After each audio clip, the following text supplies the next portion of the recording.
नमस्कार दोस्तों, क्या हम बिना ब्रेन के जी सकते हैं? क्या लगता है आपको कितना ब्रेन चाहिए एक नॉर्मल लाइफ जीने के लिए? 50%, 25%, 5%? क्या हमारा दिल बिना दिमाग के धड़क सकता है? यह सब सुन के अजीब लग रहा होगा ना? चलिए एक्सप्लोर करते हैं आज के इस वीडियो में। कोई सर कटा मुर्गा 18 महीने तक जिंदा कैसे है?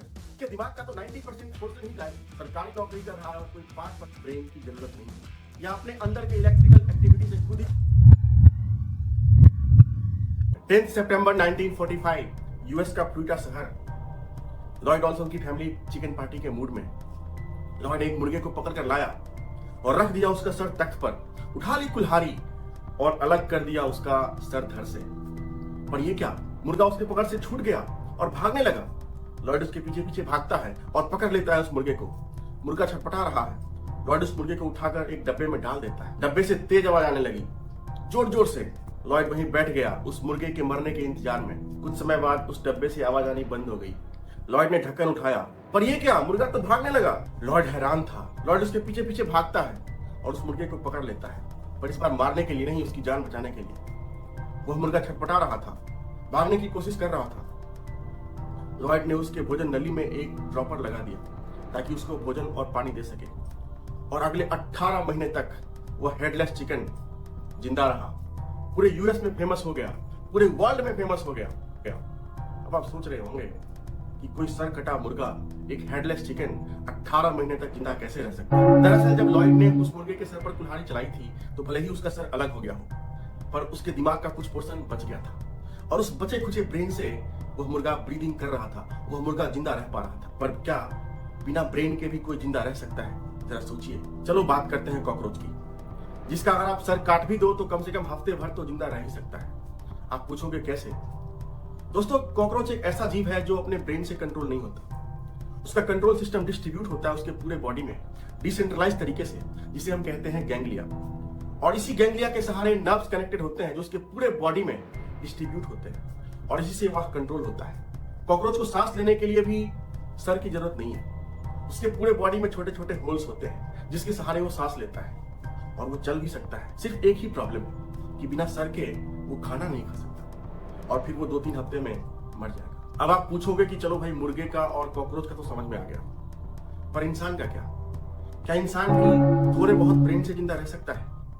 कितना ब्रेन चाहिए एक नॉर्मल लाइफ जीने के लिए? अब इस सवाल का जवाब जानने के लिए थोड़ा बहुत समझना पड़ेगा इंसानी ब्रेन के बारे में। तो दोस्तों, मोटे मोटे तौर पर हम अपने ब्रेन को 3 पार्ट में डिवाइड कर सकते हैं: सेरिब्रम, सेरिबेलम और ब्रेन स्टेम। सेरिब्रम हमारे ब्रेन का सबसे बड़ा हिस्सा है जो 2 हेमिस्फीयर में डिवाइड होता है, और यह हमें पढ़ाई लिखाई और कुछ सीखने में हेल्प करता है। ब्रेन का दूसरा पार्ट है सेरिबेलम, जिसमें हमारे ब्रेन के 50% न्यूरॉन सेल्स होते हैं, यानी कि ये है आपका आधा ब्रेन, जिसको हम छोटा दिमाग भी कहते हैं। यह दिखने में कलीफ्लावर जैसा होता है, और यह बॉडी मूवमेंट, बॉडी को बैलेंस करने में और हम जो बोलते हैं उस सब को कंट्रोल करता है। ब्रेन का तीसरा पार्ट है ब्रेन स्टेम। यह सबसे निचला हिस्सा है और सबसे इंपॉर्टेंट भी, क्योंकि यह कंट्रोल करता है हमारी ब्रीदिंग और हार्ट बीट को। तो दोस्तों, ये तो हो गया मोटा मोटी तौर पर ब्रेन के बारे में, लेकिन अभी भी सबसे इंपॉर्टेंट क्वेश्चन यही है कि इन तीनों में ब्रेन का कौन सा पार्ट सबसे ज्यादा इंपॉर्टेंट है एक नॉर्मल लाइफ जीने के लिए, और कितना होना चाहिए?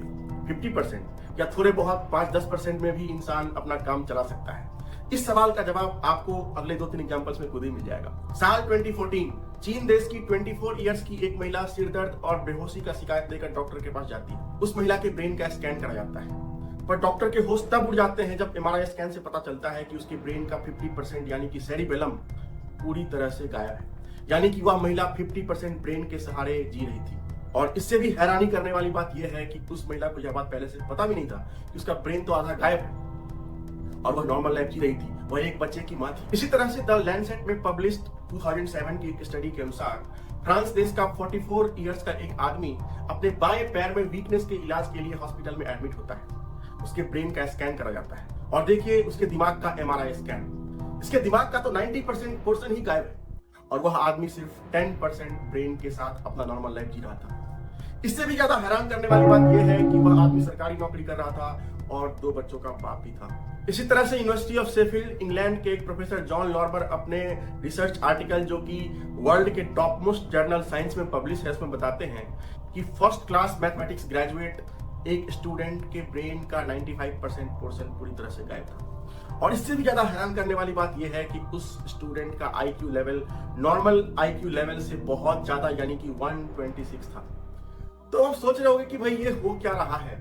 कोई 50% ब्रेन के साथ सरवाइव कर रहा है, नॉर्मल लाइफ जी रहा है, कोई 10% ब्रेन के साथ सरकारी नौकरी कर रहा है और कोई 5% ब्रेन के साथ मैथमेटिक्स में टॉप कर रहा है हाई आईक्यू के साथ।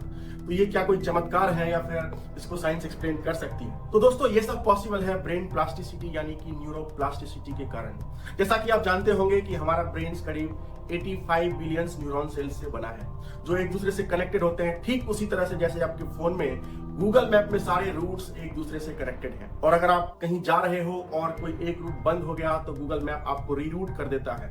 उसी तरह से अगर किसी इंसान के ब्रेन का कोई पोर्शन गायब है तो न्यूरॉन सेल्स अपने आप को रीरूट करने की कोशिश करता है जिससे कि वह इलेक्ट्रिकल सिग्नल पास कर सके किसी फंक्शन को करने के लिए। और यही है ब्रेन प्लास्टिसिटी। और इसी कारण से थोड़े बहुत दिमाग से भी 5-10% दिमाग से भी एक इंसान नॉर्मल लाइफ जी सकता है एक्सट्रीम कंडीशन में। वैसे तो रिजल्ट्स वेरी कर सकते हैं case to case, but extreme case में इंसान सिर्फ 5-10% ब्रेन से भी अपना काम चला सकता है। बस सबसे इंपॉर्टेंट ये है कि ब्रेन स्टेम प्रेजेंट होना चाहिए क्योंकि आपकी ब्रीदिंग को, आपके हार्ट बीट को वही कंट्रोल करता है। उसके बिना आप जी नहीं सकते। लेकिन बाकी का ब्रेन, सेरिबेलम और सेरेब्रम यह अगर 5-10% भी हो तो आप एक नॉर्मल लाइफ जी सकते हो। पर क्या हमारे बॉडी का हर एक्शन ब्रेन से कंट्रोल होता है? मान लो कि आपका हाथ किसी गर्म लोहे के ऊपर पड़ जाए तो क्या आप सोच विचार करोगे कि अपना हाथ खींचे कि नहीं खींचे? With in fraction of second अपनी हाथ को आप खींच लोगे। यह आपके ब्रेन से कंट्रोल नहीं होता, यह आपके स्पाइन से कंट्रोल होता है और इसको कहते हैं रिफ्लेक्सेस। इसी तरह से अगर आपके नाक में डस्ट या पॉलन एंटर कर जाए तो आप जोर से छींकते हो। यह है प्रोटेक्टिव रिफ्लेक्स आपके लंग का और इसके लिए भी आपके ब्रेन के सिग्नल की जरूरत नहीं होती है। यह है इनवॉलेंट्री मूवमेंट आपके मसल का और इसको कहते हैं रिफ्लेक्सेस।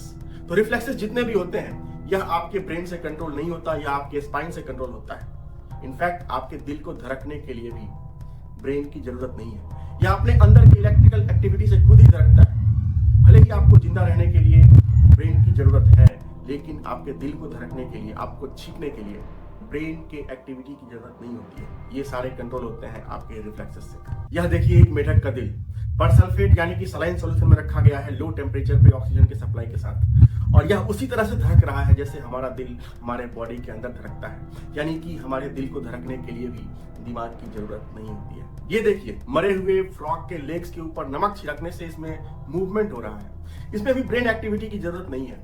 ये कैसे हो रहा है कमेंट सेक्शन में लिख के बताइए। दोस्तों अगर आपको ये वीडियो पसंद आया please do not forget to hit the like button और अगर आपने इस चैनल को अभी तक सब्सक्राइब नहीं किया है please subscribe this channel and also share with your friends. Thank you for watching.